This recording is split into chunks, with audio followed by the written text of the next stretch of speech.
Colby Covington kicks it off as he blasts Leon Edwards ahead of UFC 296. We got that story. Also, some fight prediction from UFC Austin. Stay tuned. You're watching The Community MMA.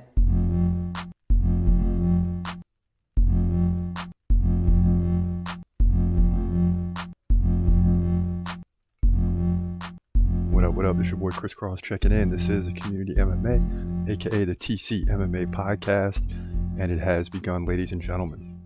Colby Covington kicks it off with the talk, right? As he does his, media campaign, if you will, starting to talk to reporters, doing interviews, and he's already letting everybody know, hey, I'm going to dominate at UFC 296 and walk away with the welterweight title. I mean, that's what it is. That is what is on the line in this one. Colby says he, speaking of Leon Edwards, had the right matchups at the right time to get to that point in his career. He fought a lightweight washout in Nate Diaz and sat out almost 2 years to get his title shot. I don't think he warranted getting a title shot after beating that guy. Yeah, so, this is what Colby is saying. He's, making excuses for Leon Edwards. But I have to tell you, Leon Edwards, when he beat Usman, that was incredible. And he deserved that title shot. Make no mistake about it. Oh my God, Leon Edwards KO'd Usman! Yeah. And at the time, I mean, it was just chaos. It was straight chaos. And then he comes back in a 5-rounder and beats Usman again. Forget about it. But Colby has some points. The thing is, Colby sat out too. He's been sitting out for a title shot. So you got two guys that are holdouts waiting to take over the division when Usman basically loses the title. And that's happened, and here we are. And Colby continues. He says, TikTok, Leon Edwards, 3 weeks to go. Everybody knows you didn't want this fight. But just like the English didn't want to give us our freedom here in America, we took it. And December 16th, it's going to be no different. He tells Low Kick MMA. And Colby's always going to dig deep with some of this stuff. And then Trump may be there. We'll see. Is Donald Trump going to be in attendance? I don't see how he couldn't be. After going to some other recent UFC events, he's got to be in attendance. I mean, Trump has to be there. This is the one that you got to see. And last time he showed up, Americans were 0 for 2 in their fights. And they didn't last long at all. So is there a little bad luck there on the part of Trump? We'll see. But I got to believe that Trump is going to be in attendance for that fight. I just don't see any other way around it. Now, as we got into the poll this past week, 57% say Leon Edwards beats Colby Covington. So it's still close. It's still within the margin of error, right? 60-40. So you do got a good amount, 43% saying Colby Covington will win. But the bottom line is most people think Leon Edwards is going to retain the belt. And, if you expand that vote to thousands of people, millions, I think it would still be kind of the same way. You do have some people that believe Colby Covington can pull it off. I certainly do. I think Colby can pull it off. But there's a lot that feel like he can't. That he can't pull it off. Now, Dricus du Plessis bringing up Khamzat Chimaev. More or less saying if he wins, that's the fight that the UFC wants to make. He tells My MMA News, I think the UFC is probably going to want to do Khamzat. He's a big draw, and they said if he wins this fight against Usman, that he will get a title shot. If that's the fight, I would gladly, as champion, take out the boogeyman. It would be a massive pleasure. I think that's probably what they want to be doing, and we'll see if it plays out that way. For now, I have one target, and that target is Sean Strickland. So yeah, we know he's facing Sean Strickland, and you see some people weigh in the Q&A in the past saying we got to root for Strickland or we got to root for Dricus. The bottom line is the UFC has promised Khamzat a title shot, and to me it doesn't matter who wins. If Strickland wins, there's definitely no rematch. But Strickland doesn't want to fight Khamzat. Dricus is open to it because he says, hey, that's what the UFC is going to want to do. They're going to want me to fight Khamzat because they already told him that he's next up. Sean Strickland won't say the same thing. But I think that fight is going to be the most difficult for Hamza, because you got a big guy in Dricus du Plessis who can go to the ground, who can land a punch on you and finish. I mean, it's going to be a very tough fight, but you still got to go with Hamza on that. Either way, I don't care who wins. Hamza's beating either one. That's the bottom line. Now, the UFC is embroiled in this lawsuit, right? Does the UFC, basically a UFC fighter pay? And does the UFC have a monopoly? That's what's being discussed. Well, one fighter, boxer Chris Eubanks Jr., says it's impossible. In the UFC, you have a guy who has monopolized the entire MMA world. If you don't accept what Dana's giving you, goodbye. Find somewhere else to go. A perfect example is Ngannou. In boxing, you have promotions all over the world. You have associations, all these different outfits of fighting for the best fighters, the best shows. They're all like, come with us and we'll pay you this. The competition is so huge that they're always going to pay fighters more, whereas Dana doesn't have to compete with anybody, so he can pay you whatever he wants. In terms of business, he's cracked it. Now, I'm not saying I disagree with this guy. It's just, from an MMA perspective, I do not want MMA to become like boxing. I don't want 6 different outfits, 6 different associations. We've said this before. Because then you don't know who the real champion is. I mean, who's the real champion in boxing? You got 6 to 10 different associations that are all at play with the same weight classes. And of course, they're going to pay guys more, but fewer and fewer guys are going to make more. See, that's not what's being discussed. The number 8 contender in the middleweight division of boxing, no one knows who that is, because if there's 6 promotions, they're like barely in the top 50. They're not making anything. If you become one of the best, maybe the top 5 to 10 boxers are making some money. But what about all the little guys? Those aren't being discussed.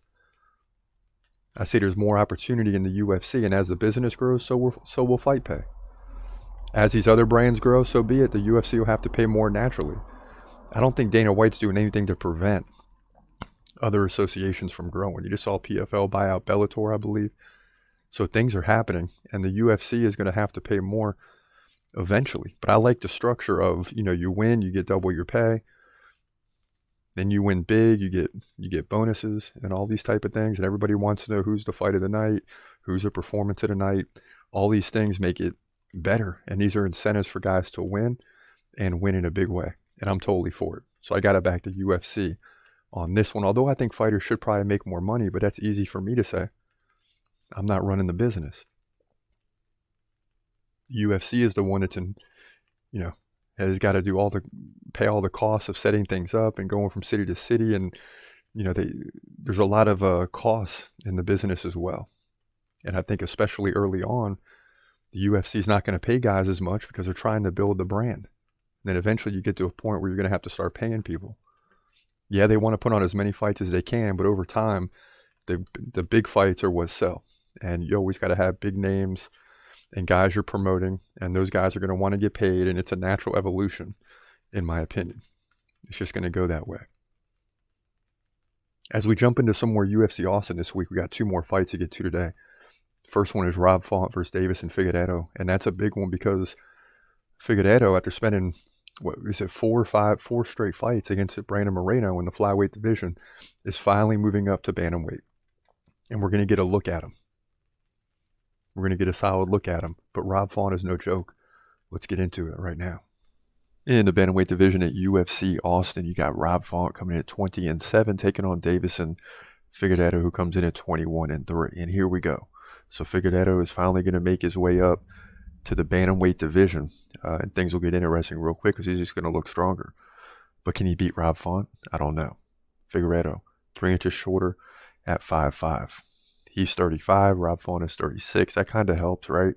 Rob Font's going to have about a 4-inch reach advantage. Both guys are going to stand right-handed. Rob Font is more active, 5.7 significant strikes per minute. But you should see Davison amp his game up too in terms of activity. Just 3.1 per minute coming in, but I think that's going to move higher to 4 and 5 as he'll be very active in a bantamweight fight, won't feel as tired. Now, Figueiredo lands like a takedown every other round. Rob Font like 1 every 3 rounds. So you're not going to see a lot of takedowns, but there will be some attempts. Now, Rob Font, 46% takedown defense, that's going to be a problem. Figueiredo, 57, not much better.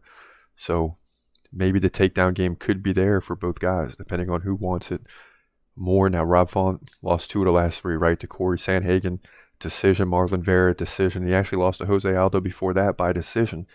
Beat just Adrian Yanez, who's a good fighter. Beat him by KO in the first round. So he's 1-3 in his last 4. Figueiredo, you already know, has been fighting Brandon Moreno for the last 2 or 3 years. He won 1, lost 2, and had 1 draw. So, this is just a total different element for him. He doesn't have to worry about the weight cut. He's going to look like a fresh guy, but Rob Font is pretty good. And this is just going to be a tough fight here. But I'm going to lean with Davis into Figueiredo. I think he's going to be inspired, moving up to bantamweight, not having to cut that weight, right? 135 to 125 is a big difference. And I just think Figueiredo is going to outwork him and eventually will land some takedowns to win rounds 2 and 3. He'll get those takedowns later in the fight to get the win here, to move to 22-3, mainly control time and equalizing significant strikes to get the win. Bantamweight division, UFC Austin. Yeah, and that's a tough prediction, as well as all the fights in this card. We're taking some guys that are underdogs, but at the same time in this one, Davison to me is gonna feel free when he gets in this fight, and it's a big step up to just go up there and take on a guy like Rob Font. It's not going to be an easy win or anything like that. It might even end up being a loss. But he's going to be free, not having to weight cut. He's going to be feeling good in the fight. And I think a lot of times this helps a fighter get over the top. And then a guy like Rob Font is going to struggle at first because when guys move up from other divisions, they're going to seem quicker and more fast-paced. And even though Figueiredo isn't as active, he's going to be more active in this fight than he has been in other fights where he feels depleted, losing the weight, trying to hold on to the belt against a guy like Moreno at the time who didn't have those problems. Now Figueiredo doesn't have to worry about it. So we'll take Davis and Figueiredo to win. In another big fight, you got Sean Brady versus Kelvin Gastelum. So Sean Brady took his first loss. He's 15-1. Now he's got to go back down the ladder a little bit and face a guy like Kelvin Gastelum. Can he get the job done? In the welterweight division at UFC Austin, you got Sean Brady coming in at 15-1. Losing his last fight, taking on Kelvin Gastelum, who comes in at 18-8. Brady's going to be 1 inch taller at 5'10". He's 31. Gastelum 32. Gastelum seems older than that, but he isn't. And Brady seems younger than 31, but he isn't. Interesting. Brady, 1 inch reach advantage. He fights right-handed. Gastelum fights left-handed. Now, in terms of activity, you're going to have Brady more active. 4.2 significant strikes per minute to 3.6. So you're still within 7 to 10 strikes at the end of the day in a 3-round fight. Brady can land like a takedown every round. Gastelum once every 3 rounds. And Brady's got an 87% takedown defense. So it's making this prediction a little easier already. Brady did lose to Bilal, remember the name, Muhammad, by 2nd round KO, but he beat Michael Chiesa, Jake Matthews, Christian Aguilera before that. Some good opponents. Kelvin Gastelum has fought what seems to be everybody in the UFC. He did come back and get the win against Chris Curtis in his last fight. Looked good, 83-70 in significant strikes. Lost to Jared Cannonier and Robert Whittaker. So that's the top of the food chain in the division, right? So he lost to 2 of the best, but before that he beat Ian Heinisch by decision. Lost to Jack Hermanson. Lost to Darren Till. So 5 to 7 and above in the division, Kelvin Gastelum's probably not beating, but he's beating everybody else. And that's what makes this an interesting fight, because Sean Brady is just outside of that. But I still think Sean Brady's going to pull this thing off, push Kelvin Gastelum back down, to 18-9. But Sean Brady's just got to be better right now. 15-1. You can't start losing fights back to back, and he's got his back up against the wall in terms of his notoriety and things of that nature. So when your back is against the wall, you usually win. So I'm leading with Sean Brady to move to 16-1, mainly on significant strikes, a few takedowns, and takedown defense. He's better everywhere here in the welterweight division at UFC Austin. Yeah, and we got 300 wins on the year. Great mark to get to. 300 and 168 on the year. We got 3 cards left. So we're well over 100 wins, and now we know what to expect from year to year. But in this one, you got to believe Sean Brady's going to win. Help us, get to 301 wins or more. Sean Brady's a better fighter. He should be fighting top 5 guys. May not beat many of them right now, but he's certainly going to be Kelvin Gastelum, who's no joke. who's no joke. Kelvin Gastelum is no joke when it comes to fighting, and he's fought against the best, so he's well experienced. And that always helps you in fights like this, but I'm still rocking, still riding, still grinding with Sean Brady to get the W here. But listen, that's going to wrap it up for today. I want to bring you some news. Hamza in the news, Colby in the news. It's always a good day when those two are in the news. Even if it's not Hamza chomping at the bit. He's in the news, it's just someone else is talking about him. But we'll take it. Anyhow, this is your boy Chris Cross. This is the TCMMA podcast. Hope you have a great day and God bless. As always, peace.